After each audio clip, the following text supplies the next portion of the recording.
It's taking a while. All right. Hey, everybody. My name is Wayman Daniels, the host of Level Up. Thank you for showing up for this beautiful podcast with LaRon Singletary, congressional candidate for the 25th District. Hi, LaRon. How are you, sir? How you doing, Wayman? It's a pleasure to be here. I'm doing great, and it's a pleasure to be with you today. And it's a pleasure to have you. We're just going to get right to the chase of it. I was reading your bio and I noticed that your family structure or your mother and your father were very strong on education. Can you elaborate on that just a little bit and talk about how important that was for you? Sure, good question. I tell you what, education was the closest thing to magic in our house. You see education as an opportunity to get out from a situation that you currently are in and Hmm. can take it to the next level. And for me, my mom and dad always said, you can do whatever you want as long as you get a good education. And Hmm. that's exactly what me and my brother strive to do. And, we didn't give our mom and dad no problems because we were Yeah. always scared of our dad. But he said, you can do whatever you want as long as you get Mhm. good grades. You can have whatever you want. Well, let's talk about this because I notice we hear a lot of negative things when it comes to the city school district. And you graduated from Marshall High School. A True. lot of people say the city school districts are dealing with this and dealing with that. How did you make it through the city school district? Well, I tell you what, it always talk about faith, family, and friends, and Mhm. the school district right now is certainly different than what I went to school. Well, I won't say how long ago, but I think we get an idea for how long. But Mhm. when I was at John Marshall High School, certainly the things that are happening today with our children are different than when I went to school. There's social media. There's so much peer pressure out there nowadays. There's violence in the streets that oftentimes correlates right into the school building. So Mhm. there are so many different pressures and things that our kids are dealing with today. And if you it always say it starts with the family structure. It Okay. starts at home. If you don't have a family structure, whether it's grandma, grandpa, or mom or dad, or some aunt or uncle who's in Mhm. your life, who is pushing you, who is checking upon you every single day, somebody when you come through the door and says, "How was school today? Mhm. What's your homework looking like? What did you learn today?" Unfortunately, there are so many kids today that just don't have that today. Right. Right. So it's about faith, family, and friends, and having that strong structure that we're Mhm. seeing a lack of today. So when we talk about faith, family, and friends in that structure, what I hear you saying is that we had a community that believed in unity. Hmm. And so the family dynamics has changed over the years. How do you suppose that we get back to that structure and dynamics for our children and for our community? Well, I think there's so many pressures that are on the family today. When you Hmm. talk about poverty, I know we're going to talk about that a little bit later, but when you Hmm. talk about the economics of it all boils back down to economics. So Hmm. if you don't know how you're going to put food on the table, and as right now we're facing with so many issues today, if you don't know how you're going to put food on the table, and if you're worried about where the next meal is coming from, that's your focus right there, particularly when you have Hmm. a family. And as a child, you can't go to school and learn in the appropriate manner in which you need to if you got a stomach that's yearning for food. So Hmm. there's just so many things that I think boils down to the family structure. It boils down to economics. And I tell people all the time that there are so many children today. I remember you probably remember Wayman when you were a child and you got into trouble and your mom said, "Wait till your dad gets home." Right, right. There's so many kids right now who will never hear those words because of whatever Hmm. circumstances that might have happened. That dad is no longer into the home. So we have Hmm. moms that are being dads that are raising the child individually, and as well as dads who are raising children Yes. individually as well. So the Hmm. family structure, family unit is very strong. I lost my mom at the age of 24, but I had aunts and uncles and a father who stepped to the plate who solidified Hmm. that family structure. Well, that's very powerful because you had the family dynamics. But we're gonna talk about now going from John Marshall High School. You went to MCC, and then you matriculated to Cayuga College and received a degree, a bachelor's degree in criminal justice. Now, my question to you and our viewers is: what made you decide to want to take criminal justice? What was it about criminal justice system or education that tweaked your interests? Well, I'll tell you what, I always wanted to be a police officer ever since probably the fifth grade. It was my dear teacher, also, Sil Everett. She, it wasn't just about staying away from drugs, just say no. It was about the relationship that the police officer built with us in the classroom. And I never had anybody in my family who was a police officer, but for me, it was about wanting to help people, wanting to meet people where they are and leave them in a better place. And that's how I lived my life for, 42 years, meeting people where they are and leaving them in a better place. And that's what I did when I served, protected, and defended. And I knew what I wanted to do. So I had role models, I had mentors along the way that guided me to the point where I am today and how I proceeded through my career. I was 14 years old and joined the Police Explorer program, which was like a Boy Scout program within the city of Rochester Police Department, where we had mentors that taught us about police work. And so I knew what I wanted to do. So I went to John Marshall High School for the Law of Magnet Government program, joined the Rochester Police Explorers, which is a Boy Scout program, and then was an intern when I graduated from John Marshall with the police department, was a internship program called a public safety aide. And then from there, I went to Monroe Community College where I took criminal justice. And then I joined the police academy and went back to school at CUCA where I received my bachelor's in criminal justice. Okay, so you talked about various programs that were afforded to you when you were in high school. Are those programs still around today? Do you know? Well, I think the Rochester Police Department is certainly starting to have the Police Explorer program start back up. I think it went away for about a year or so. When I was still the chief of police, we had it. We had a strong young person, a lieutenant in the department. They handled the program, did a very good job. And it's a great mentorship for children. As a young age, I wanted to be a police officer. I used to have, my brother was an athlete. My dad brought him the baseball, football, basketball. My dad went to Radio Shack and brought me the police radio scanner. And what did I do? I rode around my bicycle, call the call, listen to the scanner, heard the call, go to where the call was, and I talked to the police officer. I engaged the police officer about what I wanted to do, how'd you handle the call, and you ask questions, So I knew what I wanted to do. They always say that, if you don't know what you want to do, any road will get you there.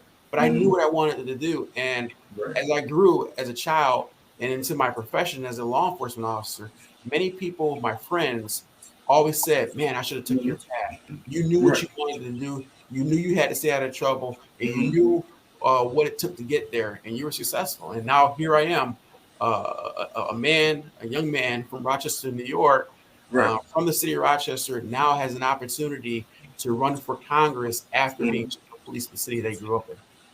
Well, let's talk about that because you are a Rochesterian, and you didn't leave Rochester, but you believed in staying here to be a part of the solution and things and working in the police department. How hard was that for you to stay here, or was that an easy task for you to stay here, or was it a hard task to stay here since you were born and raised here? I'll tell you, it's a good question. We often find so many people who retire from the jobs that they had, or they just get to an age where they say, okay, there's nothing more in Rochester for me. And they leave to go down south to either, for a number of reasons, either a better climate, a lower cost of living, because we know the taxes are just outrageous here in New York. And, a lot of it is just for the climate. For me, when I retired from the police department, my goal was to move down south eventually. That was my career goal. I said, whenever I retire, I'm going to move down south. But I also believe that God has a calling on our lives. And for me, it was an opportunity to serve in a greater capacity. I heard the Lord speak and say, I'm not done with you yet here in Rochester. There's so much more for you to do. There's so much more that you can offer your city, the city that you grew up in.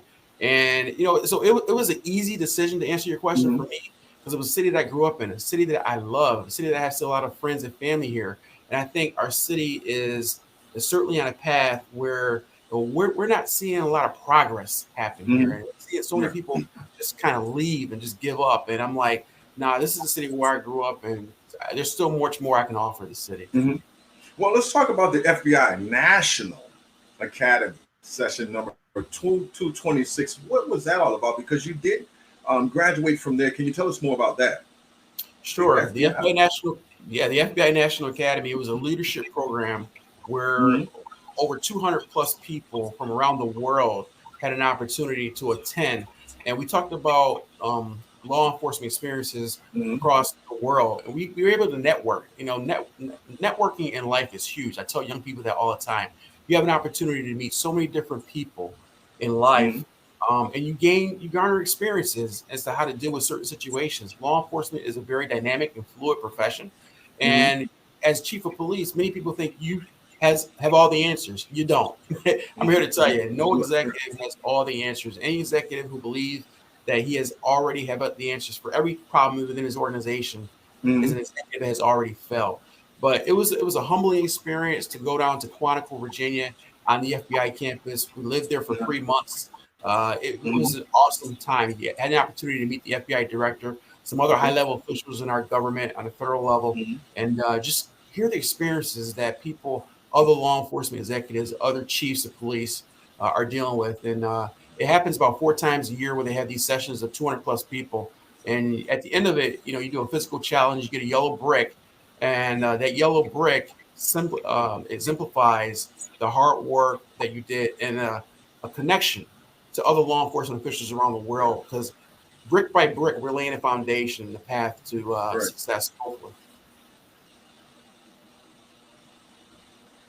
Okay, so now we're going to talk about, you did all the education, you went to the FBI National Academy, and you became an officer, a police officer in 2000. Yes. And what was that like, being a rookie for the Rochester Police Department? Well, I'll tell you what, it was something that I always wanted to do. For me, I was 20 years old. Weren't too many 20-year-olds in the academy at that particular point in time. We were 20, mid-20s, early 30s. But here I am, fresh out of the academy, going to someone's home, trying to handle a family trouble with people who were married longer than I've been alive.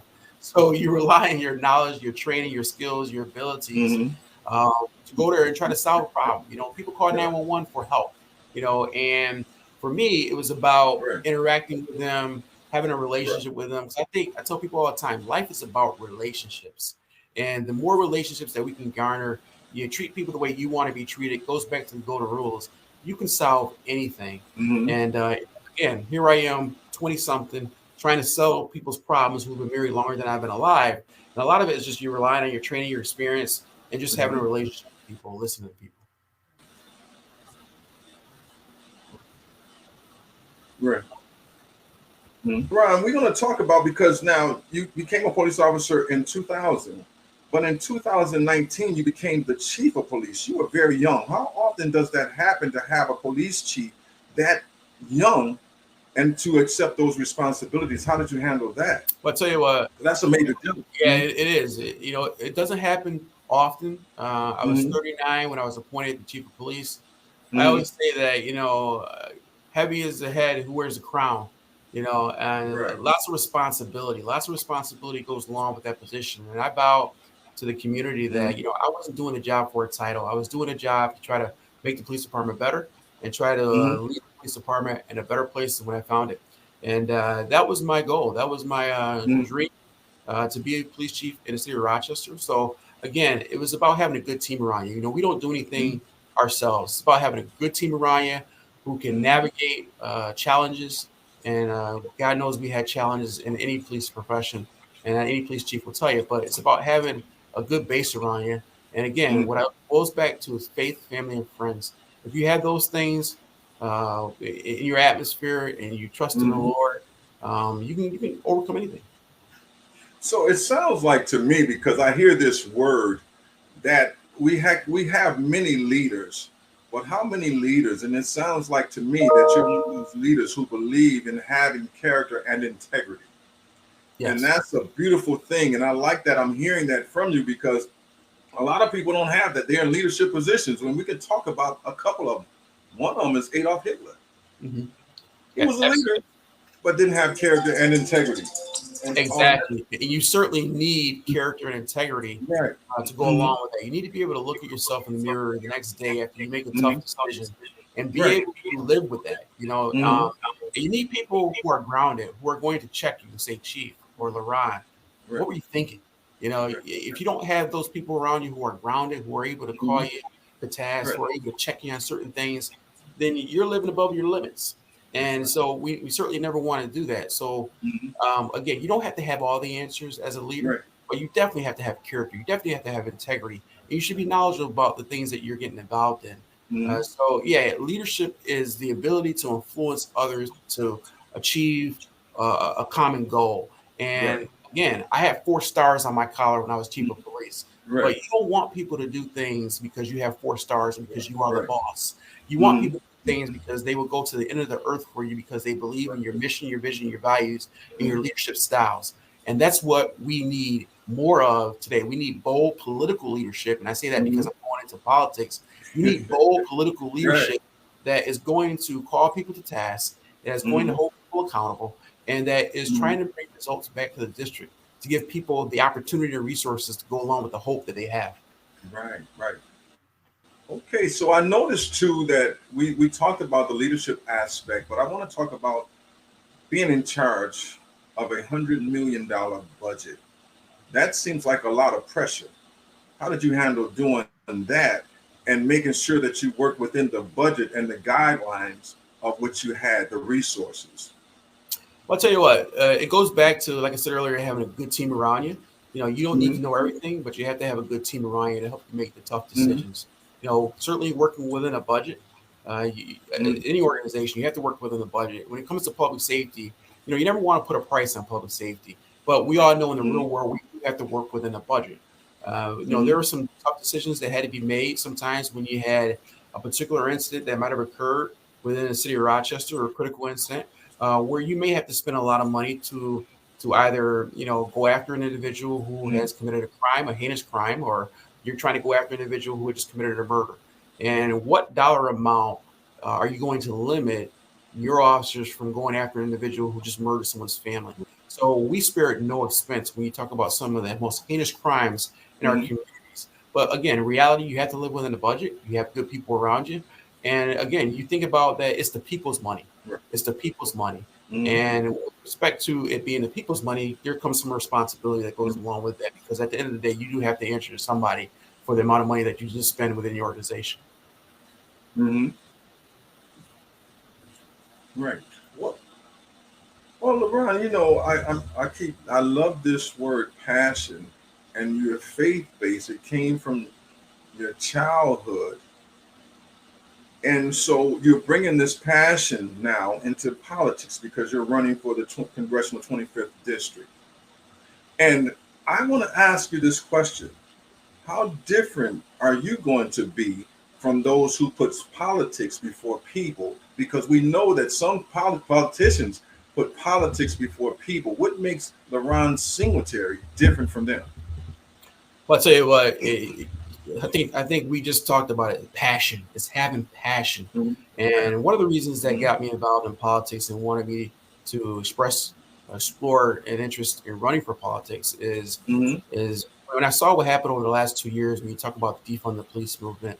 When I was the police chief, I was down in front of the public safety building, in front of the news media, Mhm. saying if you defund the police, it's going to impact Black and brown people who look like me. Mhm. It's going to, Mhm. if we defund the police, it's going to lead to slow response times. It's going to lead to a rise in crime and violent crime in some of our areas and some of our most impoverished areas. And when I walked the streets as chief of police, people said, Chief, we want more police officers. We don't want less police officers. And as we've seen over the last 2 years, we've seen a 32% increase in homicides of African American victims. Why? Because we've allowed a culture within our society to kind of say that it's the norm of what we're seeing out here, and it's not the Mhm. norm. But when you have a city that's short police officers, because we are seeing many people do not want to go into the profession, it takes a toll on the police officers that are currently Mhm. there. It takes a toll on the city. It takes a toll on the resources that are available to answer the 911 calls. So what Mhm. we're seeing is a drain of police resources due to retirements, due to resignations, due to police officers who are transferring to other states like Georgia, Florida, Mhm. because our governors are paying for bonuses for those officers Mhm. to leave states like California and New York, where police officers do not feel supported. And it ultimately has an impact on morale in the police department and it has an Mhm. impact on violence in our community. And I Right. said that when I was chief of police in 2020, when we seen the defund the police movement at its height. Mhm. So we're experiencing right now, today in 2022, the height of the defund the police movement. And it's alive and well right now because we're seeing many police departments across the country be short staffed and Mhm. crime is on the rise. Yes, I never did believe in that defunding the police. I never did because the police department is here to serve the community. And when I heard that, I just couldn't understand why people would go with that. But if you defund, that means you don't have enough out there. You will deal with what we're dealing with right now. But I noticed when I was reading some information on you, you were saying that you were eager to reform a system that has been plaguing our residents. And so, can you talk about that? Because you talked about the crime and education to a degree. But let's talk about the food deserts that's plaguing our community and the crime and educational system, because you had to see something for you to make that statement saying you wanted to reform a system that has been plaguing our residents. So can you elaborate on that just a little bit? Sure. Well, what I think it boils down to is economics. I think Mm-hmm. what it comes back to is economics. We have to give people the opportunity and resources to go along with the hope that they Mm-hmm. have. And right now, we have so many people in our country, and even here in Rochester, as we talked about the poverty, we have Mm-hmm. so many people living paycheck to paycheck. Right. And there was a point in time within Rochester where Rochester was experiencing, like, it was a boom town. It was like the Mm-hmm. manufacturing. You had Kodak, you had Xerox, you had Bosch and Lomb. You had Mm-hmm. all these industries where people were moving to Rochester to get good Right. jobs, good paying jobs, good benefits. I mean, you Mm-hmm. talk about bonuses. I mean, there was a point in time Right. where you had those bonuses. You see new Cadillacs driving out on the street Mm-hmm. because people had an opportunity to not just live but thrive and be able to save something Mm-hmm. and be able to look toward the future. We have to get Rochester back to where we once were, where people felt that way. Mm-hmm. People are not living paycheck to paycheck. People have an opportunity Right. to look toward the future. And we have to give people hope. We have to give people something to do within our city and within this Mm-hmm. congressional district. And I think so goes the city, so goes the rest of the area. So it really boils back down to economics and getting people opportunities. And you talk about the food deserts. We need grocery stores within our city. What are we doing to make sure that we have Mm-hmm. the food available, the healthy foods available for people to live within an Right. urban environment? And I think part of that is Mm-hmm. looking at our downtown. Why does our downtown look the way Mm-hmm. it does? You go Right. to other cities, Right. their downtowns are thriving. They have those food markets. They Right. have those entertainment districts. Downtown Rochester is certainly not Mm-hmm. what it used to be. And I think we have to think about Right. a new way forward here. And I think that new way forward is Mm-hmm. going to be LaRon Singletary in this congressional district.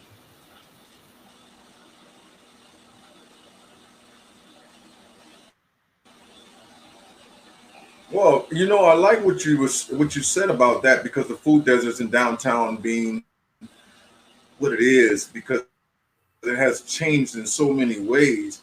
But now I want to talk about too, what is your plan for violence in the city of Rochester? Last year alone, we had over 81 homicides. That's pretty high. Right now, we're on record to break that. We're at 37 to 38 homicides, and homicides are up 126% over the last 5 years. What can you do to bring that, to try to assist in bringing that down? Well, I think as a Congress member, I think what we have to do is look at you are the highest elected official within the district. Your job is to use Mm-hmm. that office like a bully pulpit. One thing that we can do is Mm-hmm. call other political figures to task within your congressional district. Okay. Get together with them and Mm-hmm. see what they can kind of do, what they can learn from the state's level, from the local level, and at the Mm-hmm. federal level as well, from where the congressman sits, and see what we can do to bring resources to the area. We can work with the Department of Mm-hmm. Justice. First thing we have to do is we have to support our police. We cannot go around talking about defund the police. We cannot go around talking about Mm-hmm. criticizing the police. Look, I was a police chief. I've held police officers accountable. Okay, Mm-hmm. we want good policing. That's what we want from our neighbors. From Mm-hmm. our police departments. That's what neighbors want in their communities. Mm-hmm. They want police officers they can touch, they can feel that there's community policing, that we're walking the beat. We have to support our police. We have to also Mm-hmm. fund our police, make sure that they have the resources, the training to go out there and do the job Mm-hmm. and be able to deal with the threats that some of our societies are seeing right now at this juncture. We also have to be able to work with our grassroots organizations. I work with many grassroots organizations like Rise Up Rochester, Mm-hmm. Rock the Peace, and many others. We talk about stopping violence in our community. Like you said, we were one of 17 cities that broke Right. homicide records across the country at that particular point in time last year. We're a city of 205,000. When you have 81 homicides in a city, that's disheartening.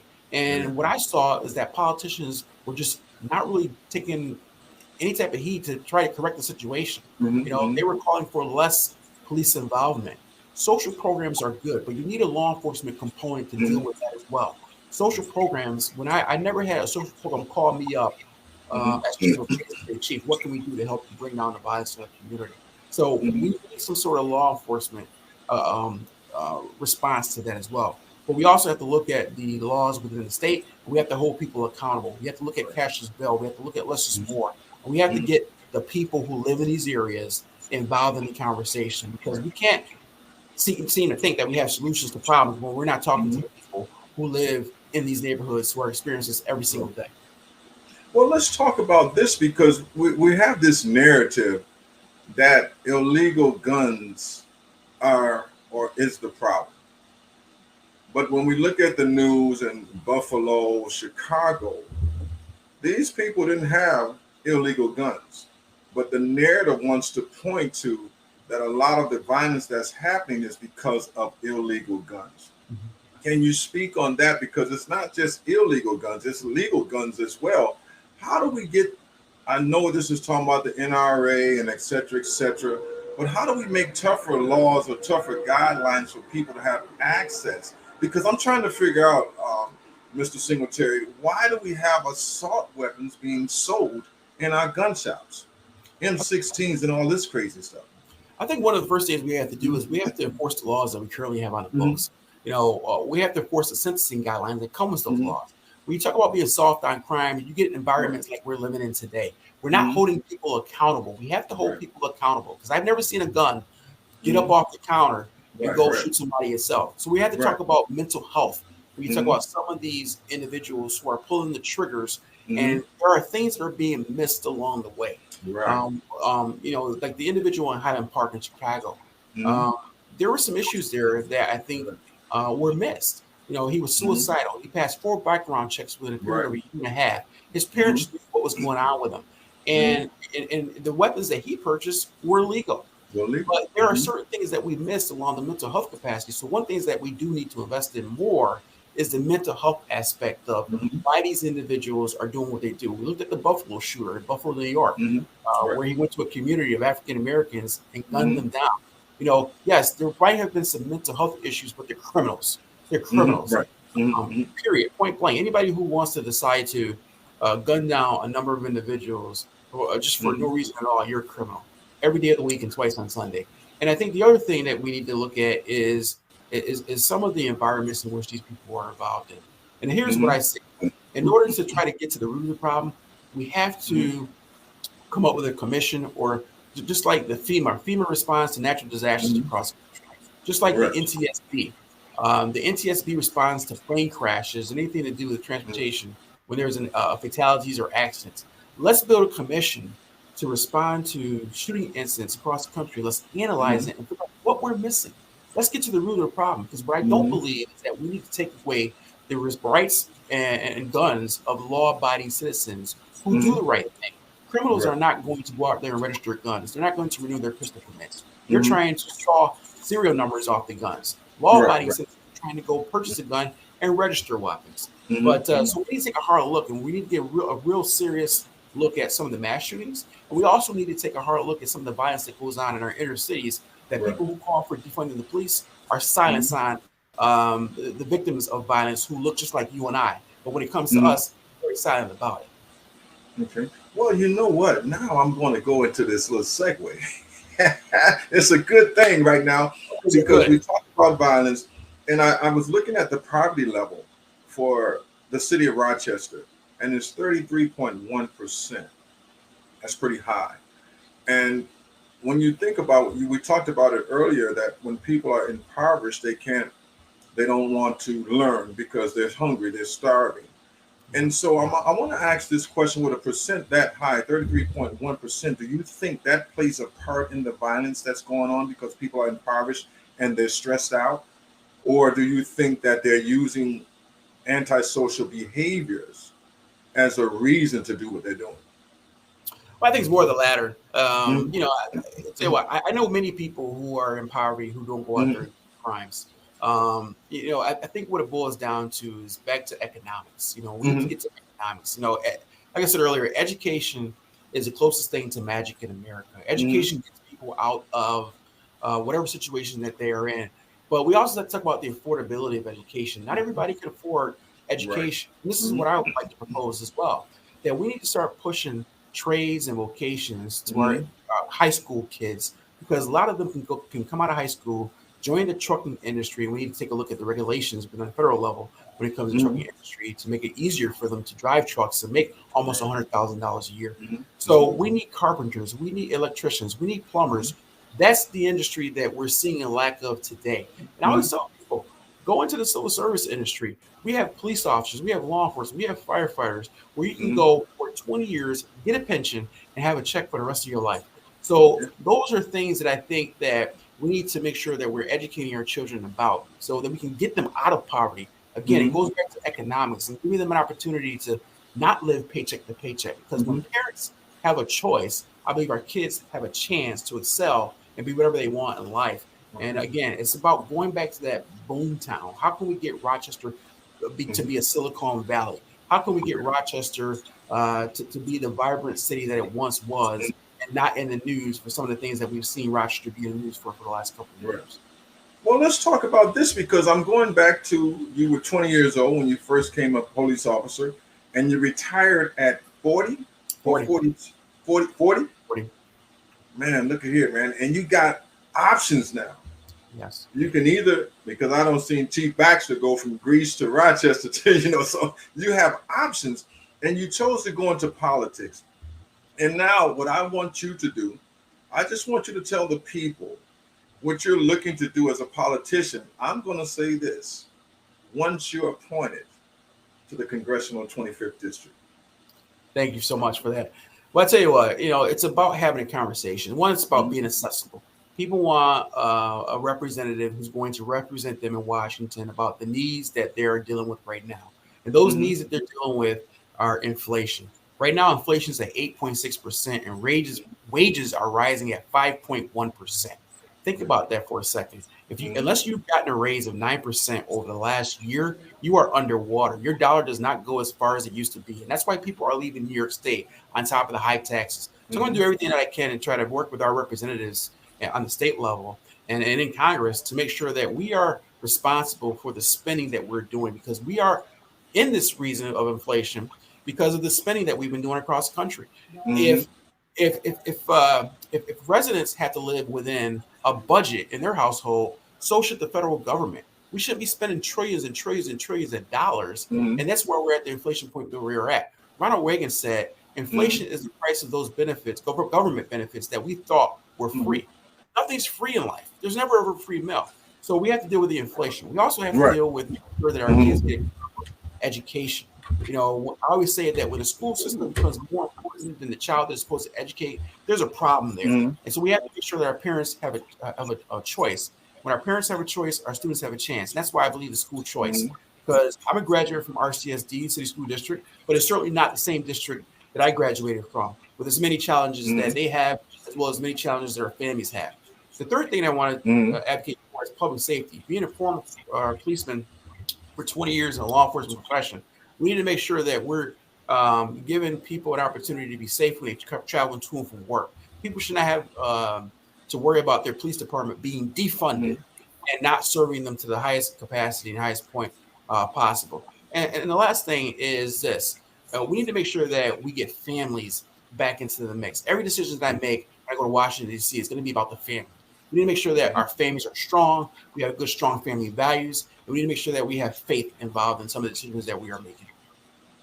Oh, man, you know what? I like everything you said, because I believe in LaRon Singletary. I will support LaRon Singletary and his endeavor for the 25th Congressional District. It was a tongue tire right there dealing with the 25th and all these C's. But I want you guys, I really thank you for coming on to the Level Up Show. And how he came on, you guys, I just asked him. He's a very humble man. He's a very passionate man about putting people before politics. And that is so important. I want you guys to remember that people before politics. This man has faith. He believes in our people and in our community. Go support LaRon Singletary for the candidate for the 25th District. I want to thank you for coming on. And Mr. LaRon Singletary, we always end with saying, Peace. Peace. All right. Thank you for coming on. You guys have a great day. It's been a great show. And have a wonderful weekend. Again, support LaRon Singletary for the 25th Congressional District. Anything else you want to say before we leave? They can support me by going to www.singletary4congress.com. www.singletary4congress.com. Thank you so much for having me, Wayman. It's been a pleasure. I'll see you in the community. Thank you for coming. You guys have a great day. All right. Thank you, sir. No problem. That was fun. We got to do it again when we get closer to an election. Well, you know what? We still live. Let me get off live right quick. Oh.